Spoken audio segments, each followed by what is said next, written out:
Hey guys, Monk52 here, and today we're going to be discussing the Hipper. And it's a very interesting build, so let's take a look. Modules. This is one of the few ships you can run all three options. Aiming systems is what I run. My preference. Main battery mod is very good. The Churchverse is pretty darn bad, and the 5% reload could not be an issue. AA is actually very good in Hipper, and it's not a bad idea running AA mod as well. So you've got three different options to pick from. This is under what sort of build you want to run. I like to get it in there quickly and brawl, and additional 7% dispersion does help me out. Main barrier mod though is definitely a consideration, and I don't really like to spec into A too much, so that's my issue. I don't really spec A. Again, options here, you've got steering mod and propulsion, both optional goods, and you've got steering gears and concealment. I like concealment for it lets me get closer, and the Hipper does perform better when it gets closer. Main battery mod, this is what I'd stick with though. I wouldn't really run anything else. Just main battery mod is what I'd run 100%. I wouldn't bother running any of the other options. In terms of gun performance of the Hipper does not have very good fire chance on its HE, nor does it have great alpha. Though the AP, this is buff from the commander by the way, is incredibly high. Alpha strike, very good AP, even beats out the Baltimore. If you take a quick look here, you can see, go to Baltimore, pretty much the best AP, 5.3, Hipper is just a whopping 6.8, which is a very, 6.4 with this build. Very good. Hipper is extremely good AP, and you definitely want to use it. It's just such a strong AP, you definitely want to use AP whenever you can in the Hipper. Take a look at the HG fire chances though. 2.8, 2.7 with a much longer reload. The HE is pretty darn abysmal, and the Hipper is not a very good HE spammer. I don't recommend it. You've also got torpedoes as well, and a lot of them. 6 kilometer range, again, could be buffed visually in short bursts. You've got 2 sets of 3, I believe it could be 4, on each side of the ship. So you've got a lot of torpedoes. This is the ultimate YOLO machine in terms of torpedo angles and torpedoes basically. In terms of armor, you actually have a 40mm icebreaker, but the majority of the ship is covered in 27, so you can mount 15-inch guns or 380mm guns. You also have a 50mm icebreaker, and you do have a turtle bag as well. 50mm icebreaker can be used when rushing down targets. You can actually bounce shells off a Yamato if they aim at the wrong part of your ship. Something to note as well, if you turn away from said ship, your turtleback does come into effect, and as an example for the Prince Eugen, the actual icebreaker bow on the Prince Eugen doesn't really work. The armor is like kind of finicky. It's more for the side than the actual front, so you do have that advantage over the Prince Eugen in armor regards. This being said though, you're much easier to be citadeled because I'll go over this in the video very completely. You actually have a 30mm angled citadel plating, shall I say? And yeah, that's the citadel, that's the turtleback. Cruiser turtleback doesn't work very well for the Germans because it's only a cruiser in terms of the armor. It just doesn't have that sort of battleship grade armor. Yeah.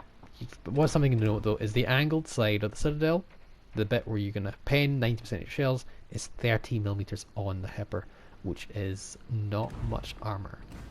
Yeah, sure, 30mm could bounce. It's not overmatchable by 16-inch guns, but it's more about the penetration values. 40mm though for the Prince Eugen means that the Prince Eugen Citadel is very effective, whereas the Hipper Citadel is actually quite vulnerable. This is why the Hipper has a kind of a trolley turtleback. Doesn't really work too well. Recommendation though is turning away from your targets. That way you submerge your ship further in the water, and your citadel is further protected by that turtleback, which will work if the shell hits the right place. Commander build, Azurine Hipper is the preferred choice. Beyond range, full speed ahead over igniter because you don't use the HE that much. The additional speed and rudder shift will help out quite a bit. Again, this is more of a rush build where you're kind of rushing towards people. Punch through is also a good option. Vice defense, again, that's our special skill. You could use that and it will make you a very, very, very tanky boat, and it's not a bad idea, though I'm really building his AP for this particular build. Fixated for additional accuracy, and by the book for the additional tankiness. You could run the alternate option, but I think by the book is best. And Vice Defense is really a good option. I was switching in between both of those. They're very interchangeable. Realistically, just yeah, they're very good options. Terms of Inspirations, Makawa, and you could run Yamamoto, and you could be right. But what I'd probably recommend actually is running Nikolai von Essen, and a minimal ricochet angle of your ship's shells. Germans have got great penetration, but penetration angles they do tend to lack, which is something of an issue. So Hyperpen is pretty good. You probably don't need to buff it too much at all, but if you do buff it, you can get some interesting results. So you could run Nikolai von Essen. He's leveled. If you have Yamamoto more leveled, probably the better option. Alternative Commander, Gunther Lucians, what I would run here with Ingenious, Cruise, I forget the skill for it, the speed skill. You could run Sponge, I'd probably recommend, because it does the most for your ship, and Makawa, and then you definitely want to run Makawa. Makawa is very good on every cruiser, especially these boats that are rushing. You've got Steer Clear and you've got Fully Packed or By the Book. Both are very good options. I would say it's more your choice than anything else. His base trait is AP damage as well, so it already buffs something you're already good at. Anti-air, again, other option if you're specing for carriers, but it's usually a bad idea to spec for carriers. It's more if you have if you're in a division for something like that, then you can take a look. Anyway, without much further ado, we'll head straight into a battle. So, yeah, Hipper is very interesting to play. You really need to be aware that you don't want to just YOLO rush things, because you're very tempted to do it. I know I am. So you need to be very cautious about your engagements, and you need to be having an escape route pretty much every time. The concealment for me does help. Concealment is always a great idea to disengage when you want, and you definitely want to be using some sort of concealment for a Hipper, because unless you're running a full agility build, and even then you still wouldn't build some concealment because you can't dodge everything. As I said before, AP is definitely your preferred ammo choice. Even the over penetration with AP does almost as much as a HE salvo on a DD. This being said, you should definitely switch, and the reason I'm telling you this, you'll find out why. But main reason though is HE does not only do damage, it causes fires, it breaks modules, and that's the biggest reason. And obviously you may have very big caliber guns for, well, only 203s, I believe. It's 203s? It should be 203s. You don't have that overmatch capability of overmatching destroyer armor, so you definitely want to use HE whenever possible. AP is fine when you use broadside or something like that, but if he is angling towards you, use HE. Simple as that. HE ignores angling, so definitely switch to the right ammo type whenever you can. But chunking a destroyer of AP, chunking anything of AP in a Hipper is perfectly fine and is almost encouraged most of the time. So yeah, AP is going to be my choice here. Sonar, incredibly useful on the Hipper. Very good sonar. I think it's the best sonar of any cruiser in the game, as far as I'm aware. You do have the plane, and you do have some very good AA. So the plane is kind of like your sonar option. You've only got a couple sonars. You can get 3 with Fully Packed, I believe, and 2 just regular. It does last too. It doesn't last too long, but it's very, very good sonar. So I try to be very sparing with it, but again, consumables, whenever you need them, you need to use them and not hold off. So at this point here, we're gonna get close. We're using our stealth here. Fortunately, no one's in this channel, which is really nice. We could have dealt with them otherwise. You've got a lot. No one wants to rush a Hipper. You've got so many torpedoes and so many threats here. You be very careful. So Alabama is rushing here, so we're going to do what we can to try and get some torps off without too much damage taken in return. Kind of beat yourselves a little bit of a potato, and fortunately the DD does give us a smoke screen here, but he does go in front of our potential torpedo angles. Even if he didn't smoke us though, we have a perfectly good island to hide behind, and we're quite well angled. Yes, he is an Alabama with 16-inch guns, but I think we could avoid most of the damage here. That being said though, we did camp potato a little bit. But whatever.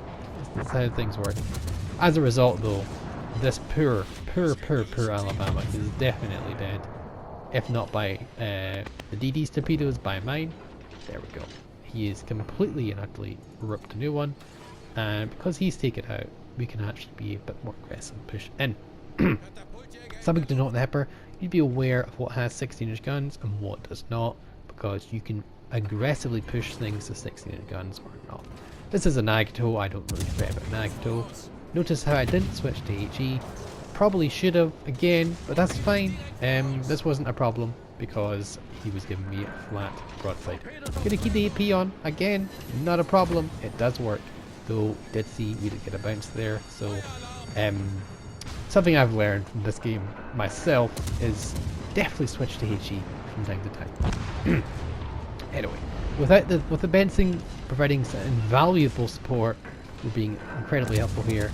We got really good talks on the Nagato, and as I said, it's a Nagato. Nothing really to worry about. We just absolutely butchered them from a surprise ambush. Ambushing in the Hipper is incredibly effective, as you can see. Easy 74k picked up with the help of one single DD who played incredibly well at supporting his teammates, and that is something, you know, that's quite good. I quite appreciate how he played there, and something to note. And because of that, we've actually obtained the cap. Yeah, something to note. Fortunately, for the other side of the map, we haven't been doing too well. We've captured this area, and just loading torpedoes, getting ourselves back together. Yeah, we're losing everything like nothing. Yudashi just destroyed a new ship already. We're not doing well. We're only one ship behind, but they've got 2 caps to 1, and the team positioning is more of a retreating fashion, whereas they're very aggressive, and aggression usually does pay off quite well if it's coordinated. So yeah, we're gonna push in. Pepper, not amazingly quick as a ship, decent speed, not ideal, it's not gonna win any awards, but as you see we did spec into speed a little bit, so we're gonna get there as fast as we can. Hopefully we can get something done to try and carry this game for the team. So, push you into the B cap, seeing what's left. Mogami, Gneisenau, and the Jean Bart both have 15-inch guns, so if we just point our bow to them, they should do minimal damage assuming they're using AP. Unfortunately, they can still hit our superstructure and cause some damage, so that's something to note. So, let's try and get our team push as a cohesive unit, because we are down by 2 warships. Yeah, we're not doing well. We've only got 1 DD left. They've got 2 DDs, 2 cruisers, and a Jean Bart and a Gneisenau. So really bad options for us to fight. We could fight the Gneisenau, yes, we do have the sonar advantage, but we did already use that for the Akatsuki before. So definitely worth being very cautious here. That's why we're using the island approach here and letting their DD do the spotting. This being said, I really hope the DD's already proven himself to me that he's done a very good player. He's helped me out massively. When I made a misplay, I'm going to say you want to be careful about how you use your torpedoes, and you definitely want to pick proper situations. You've got to be very careful and conserve your health in the Hipper until a later game where you can use that health to bully ships into submission. Mogami here. Let's take a wee shot at him. Now, options here are definitely to shoot the kit. And again, switching to HE straight away, or we do learn a lesson this time. Something to note, we not the best accuracy though, and it looks like the kid's gonna eat some he's definitely gonna eat some torps. We're gonna fire though, just to make sure that he does. And alright, good, he's out. Unfortunately for us, I'm just gonna do a wee blind shot on that bar. I kinda wanna push in now, and that DD needs to get back. Simple as that. He's being rushed down by Mogami and the Jean Bart, and there's no reason for him to get too aggressive here. So I'm trying to get into the fight to save him, but I can't react as fast as I'd like. This is where an agile build could work into play, and again, I'm not going to say I'm an expert at the Hipper. I'm pretty decent at it, and I don't have too many bad games in the Hipper, but oh yeah, we lost our Benson. Yeah, it's just unfortunate. This could have been a much easier game with that Benson alive. He's already traded very well, and I think he's had a very good game, and he should be proud of that. And unfortunately, we just didn't have enough teammates who are of similar trading capacity, because I think he essentially got rid of 2 DDs and a battleship, and he also helped me from losing health as well. That Udashi is on a dev striking mission.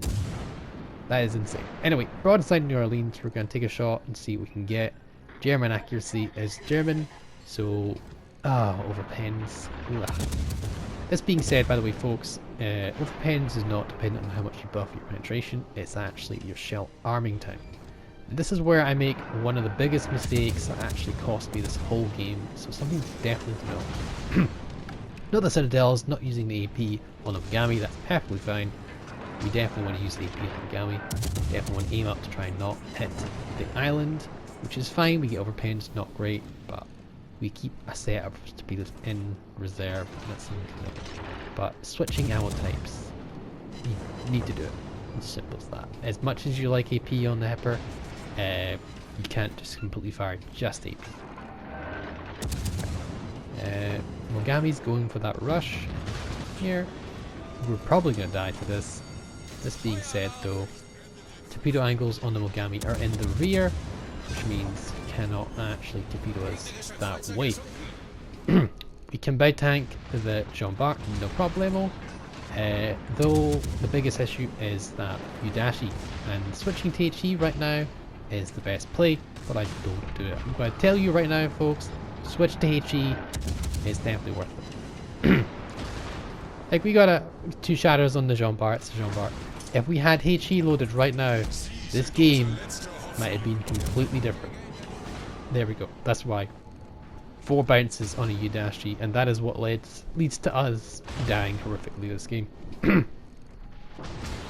Yeah, we kill him with the follow-up, yeah, but the damage is done. These are very quick torpedoes. Udashi torpedoes are incredibly hard to dodge, even if you see them coming. At worst, all I can do is take 1 torpedo and I can repair that, but with 5,000 health, all the Jean Bart has to do is get a good hit in, regardless of whether I can bow tank them or not. It's just not the case, you know, just not gonna work. Yeah, HE salvo doesn't even make a difference, and that's the game ended. Could have been such a good game, because if we actually destroyed that Udashi, we could push in and we could have easily just torped the Jean Bart, not a problem, because we had so much health to play with. And New Orleans shouldn't have been too much of a problem. Gneisenau, we don't know what happened with Gneisenau. But yeah, as you can see, 2,108 XP on a loss. We did pick up some high caliber there, 141, and we got the dev strike on Mogami. Lesson to learn, folks. Sometimes showing off the best game is not ideal. Showing off one mistake costing a lot of damage, a lot of good games to result here. You can see switching ammo types on Hipper is darn important. Chucking everything in AP isn't always the case. Anyway, I hope you enjoyed this video, folks, and as always, I'll catch you next time. Bye for now.